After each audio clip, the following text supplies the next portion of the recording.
김건희 여사의 명품백 수수 의혹, 검찰의 결론은 예상대로 무혐의로 났습니다. 많은 언론들이 사설을 통해서 비판의 목소리 전해지고 있는데요. 관련 발언들 목소리라고 봐야겠죠. 먼저 대표적으로 이제 보수 언론으로 분류되는 두 언론사, 먼저 동아일보 사설을 살펴보도록 하겠습니다. 명품백 사건은 기획 측면이 강하긴 하지만 일종의 함정이라는 거죠. 최재형 목사가 판 함정. 대통령실 역시 법정 문제를 회피하는 데 급급하면서 논란을 키웠다. 그러니까 뭐 선물이니 대통령 기록물이니 이런 얘기들이에요. 그다음에 이제 조선일보 사설. 김 여사가 가방을 받은 것 자체는 부적절했던 만큼 이게 사과했어야 된 거 아니냐 이 얘기를 했고요. 주기적으로 계속 이 목소리 내더라고요. 그리고 도이치모터스 주가 조작 의혹도 마찬가지다. 일반인이라면 이런 식으로 수사하지 않았을 거다. 이거는 검찰 수사가 오히려 이게 일을 키운 거 아니냐 이렇게 보고 있는 겁니다. 어쨌든 김대현 평론가님, 대통령실의 대처 그리고 검찰의 그 수사 방식 이 부분에 대해서 지금 불만의 목소리인 거예요. 의혹을 키웠고 일을 키웠다. 일단 보수 언론이든 진보 언론이든 기본적으로 사회의 문제, 사건에 대해서 원칙론적인 입장을 견지해야 하는 것은 당연한 거라 생각합니다. 그런 점에서 이번 보수든 진보 언론이든 비슷한 입장을 낸 것 같습니다. 그런데 김건희 여사의 명품백과 관련된 이 사건은 사실은 불순한 의도라 이런 의도는 차치하고 어쨌든 영상이 촬영이 돼서 그 촬영을 일반인들이 다 관심 있는 사람들은 다 직접 봤죠. 봤던 거 아니겠습니까? 예. 근데 이런 사건에 대해서 결국 검찰이 혐의가 없다라고 하는 결론을 내렸다는 점에서 사실은 일반 국민들이 볼 때는 고개를 갸우뚱할 수밖에 없는 거죠. 아마 그런 부분에 대해서 용산이 좀 감안을 했으면 좋겠다. 용산 대통령실이 그런 점을 좀 귀담아 들었으면 좋겠다라고 하는 심정에서 언론들이 이런 사설을 썼을 텐데 예. 하지만 용산 대통령실은 마치 검찰의 이번 결정이 사필 규정이다. 크게 개념치 않는다는 듯한 이런 어떤 태도를 취하고 있는 것 같고요. 근데 이제 당은 좀 다른 것 같습니다. 국민의힘 입장에서는 한동훈 당대표는 지금 용산과는 약간의 좀 차별화라고 할까요? 이런 거를 본인은 원하고 있고 희망하고 있는 것 같은데 근데 이렇게 잡고 당정이 한 몸으로 움직이는 이런 상황에서 집권 여당에서 여사로 인한 이런 어떤 부정적인 뉴스들이 계속 나오고 그 결과가 일반인의 눈높이에 맞지 않는다라고 한다면 한동훈 당대표 입장에서는 야 이거 참 대략 난감하다라고 하는 그런 속마음을 견지하지 않을까 하는 생각을 해봅니다.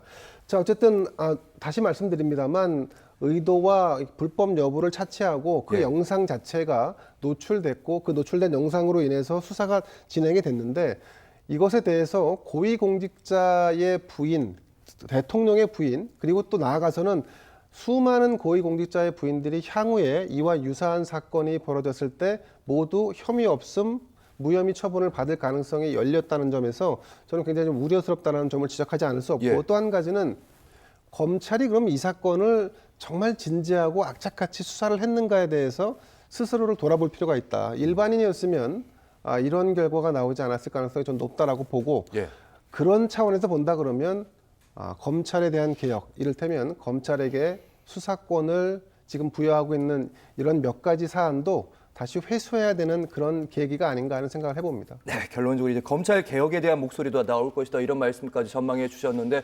말씀하셨으니까 국민의힘의 한동훈 대표 입장도 살펴보도록 하겠습니다. 기자 질문이 좀 날카롭더라고요. 무혐의에 대해서 이게 국민 눈높이에 맞는 결정이라고 생각하는가 이런 질문을 했더니 한동훈 국민의힘 대표 바로 얘기했습니다. 사법적인 판단은 국민 눈높이 하면서 여기서 살짝 멈칫하고요. 어차피 결국 팩트와 법리에 관한 것이니까요. 거기에 맞는 판단은 검찰이 내렸을 거라고 생각합니다. 상세히 보진 않았습니다. 말의 속도가 좀 빠르더라고요. 미리 준비한 답변이다 이런 생각도 좀 들었고요. 상세히 보지 않아서 대답하기 어려운 건데 왜 대답을 하셨는지 모르겠어요. 항상 저런 식의 화법을 사용하는데요. 자신이 스스로가 국민 눈높이를 얼마나 많이 강조했습니까? 국민이 걱정할 부분이 있다 이런 얘기를 했었고요. 그것 때문에 윤한 갈등이 벌어지지 않았습니까? 비대위원장직에서 사퇴하라 이런 요구를 대통령실에서 받기도 했었고요. 그랬던 당사자가 검찰 조사 결과가 나오고 난 다음에 물론 최종적인 결과라고 보기는 어렵지만 저런 식의 반응을 보이는 걸 국민들이 어떻게 생각하시겠습니까? 이건 보수 진영 내부에서조차도 이해하기 어렵다 이런 반응을 보일 거라고 보고요. 결국 용산의 그늘에서 한동훈 대표는 벗어나기 어렵다는 걸 스스로 보여준 것이다 이렇게 생각합니다. 그리고 이번에 이제 서울중앙지검 차원에서 수사 결론을 내린 거잖아요. 무혐의 결론을 내렸다고 말하는데요. 그 부분에 대해서도 한 말씀 드리고 싶은데요. 박근혜 전 대통령 헌법재판소가 파면할 때 가장 중요한 논리가 뭐였습니까?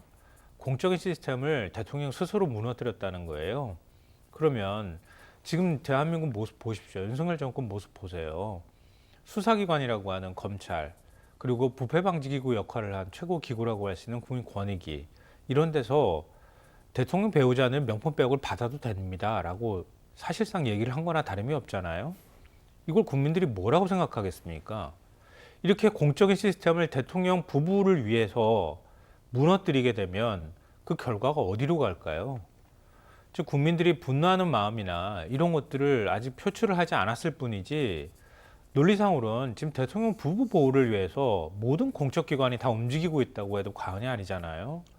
이거는 윤석열 대통령 미래를 위해서도 매우 안 좋다. 그리고 앞서 말씀하셨던 것처럼 검찰 스스로도 돌아봐야 할 필요가 있고요.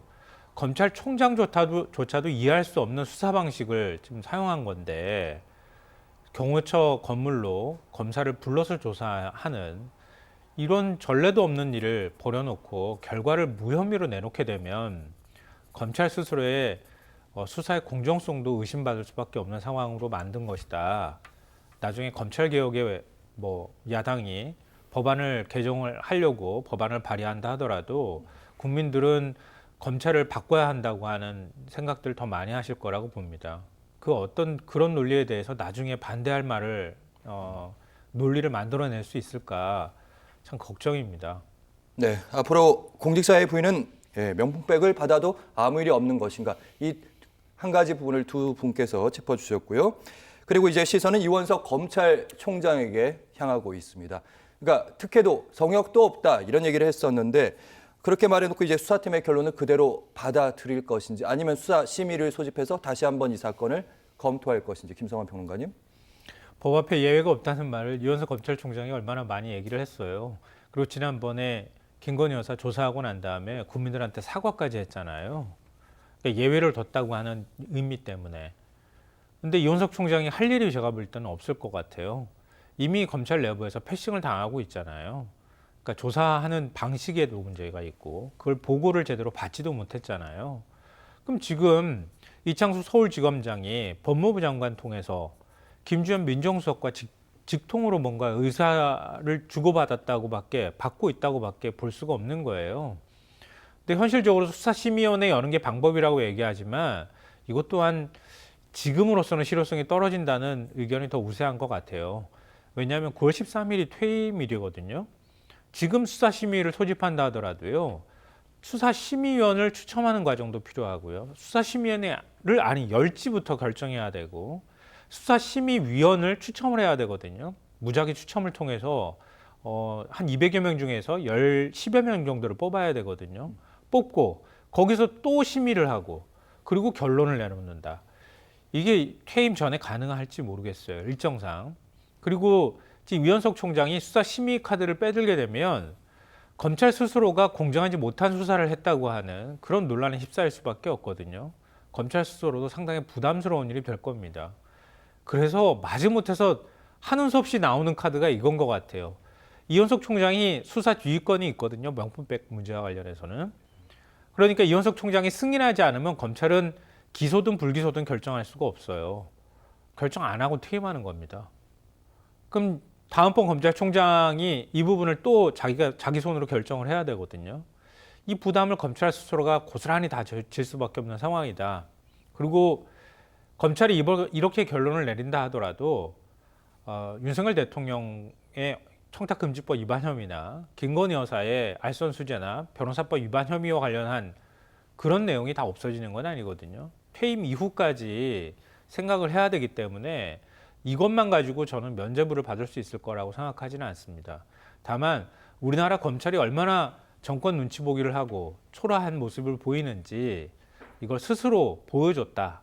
이 부분에 대해서는 아마 참담하게 생각하시는 국민들이 많을 거라고 생각합니다.